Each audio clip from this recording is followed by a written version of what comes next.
नमस्कार दोस्तों, जेके ट्यूटोरियल्स की ओर से राष्ट्रीय शिक्षा नीति 1968, 1986 और 2020 का विधिवत अध्ययन किया जाना है।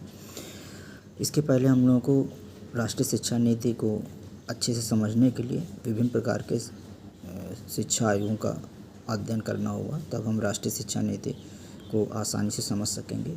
तो उसी श्रृंखला में आज हम लोग जो है विश्वविद्यालय शिक्षा आयोग के संबंध में महत्वपूर्ण बिंदुओं की चर्चा करेंगे। स्वतंत्रता के बाद जैसा कि हम जानते हैं कि 15 अगस्त 1947 को हमारा देश आज़ाद हो गया। तो आज़ाद होने के बाद या कैसे से ही जो है भारत में शिक्षा व्यवस्था जो है हम भारतवासियों के हाथ में आ गया। तब हम लोगों ने अपने ढंग से जो है अपनी परिस्थितियों के अनुसार जो शिक्षा का पुनर्गठन करने का प्रयास किया। स्वतंत्रता के पश्चात सबसे पहले जो है विश्वविद्यालय शिक्षा आयोग गठित किया गया। स्वतंत्रता के पश्चात 4 नवंबर 1948 को डॉक्टर सर्वपल्ली राधाकृष्णन की अध्यक्षता में विश्वविद्यालय शिक्षा आयोग गठित किया गया। इसे विश्वविद्यालय शिक्षा आयोग 1948-49 कहते हैं। 4 नवंबर 1948 को गठित किया गया। इसके अध्यक्ष डॉक्टर सर्वपल्ली राधाकृष्णन जी थे और 25 अगस्त 1949 को इसने अपनी रिपोर्ट प्रस्तुत की। इसके प्रमुख सुझावों में विश्वविद्यालय पूर्व 12 वर्ष की शिक्षा की बात की गई। माध्यमिक शिक्षा के लिए अभिनव पाठ्यक्रम की व्यवस्था करने की सिफारिश की गई और विश्वविद्यालयों में कम से कम 180 दिन कार्य दिवस रखने का प्रस्ताव रखा गया।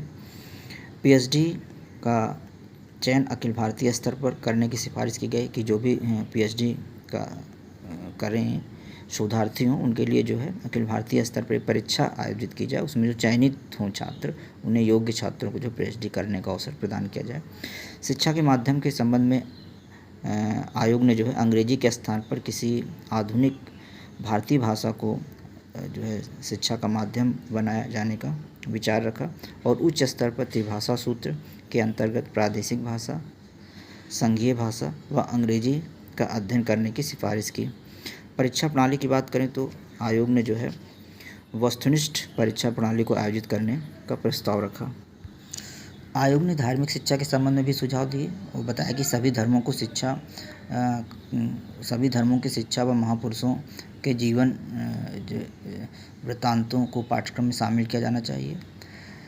आयोग की महत्वपूर्ण सिफारिश में सबसे महत्वपूर्ण सिफारिश थी कि इसने ग्रामीण विश्वविद्यालयों की स्थापना के संबंध में महत्वपूर्ण सुझाव दिए और विश्वविद्यालय शिक्षा को समवर्ती सूची में रखने की सिफारिश की।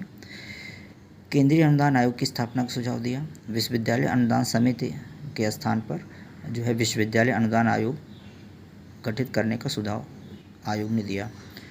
सार्वजनिक योजना 1944 के सुझाव पर 1946 में विश्वविद्यालय अनुदान समिति का गठन किया गया और स्नातक स्तर पर पाठ्यक्रम 3 वर्ष किया जाने का प्रस्ताव रखा गया।